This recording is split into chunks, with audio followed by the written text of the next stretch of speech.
कळमेश्वर नगर परिषदेला भीषण आग. 70 ते 80% इमारत जळाल्याची प्राथमिक माहिती. कोट्यवधीचे नुकसान.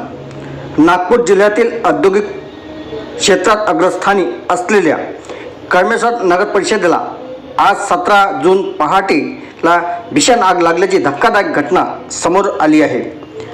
प्राथमिक माहितीनुसार पहाटे 5 ते 5:30 वाजताच्या दरम्यान आग लागली. या आगीत नगर परिषदेच्या इमारतीचे सुमारे 70 ते 80% नुकसान झाल्याचे सांगितले जात आहे. बांधकाम विभागासह विविध विभागातील महत्त्वाची कागदपत्रे व दस्तावेज जळून खाक झाल्याची सूत्रांची माहिती मिळत आहे. आग नेमकी कशाने लागली याचे कारण अद्याप स्पष्ट झाले नाही. या घटनेत शासनाच्या कोट्यवधी रुपयाच्या मालमत्तेचे नुकसान झाले असल्याचा अंदाज व्यक्त केला जात आहे. दरम्यान नगर परिषदेचे मुख्याधिकारी नियमितपणे कार्यालयात राहत नसल्याची चर्चा असून या घटनेमागे निष्काळजीपणाचा काही संबंध आहे का असा प्रश्न उपस्थित केला जात आहे. मात्र याबाबत कोणतीही अधिकृत पुष्टी झालेली नाही.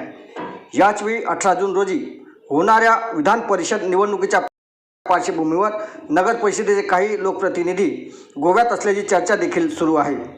या चर्चांना अद्याप अधिकृत दुजोरा मिळालेला नाही.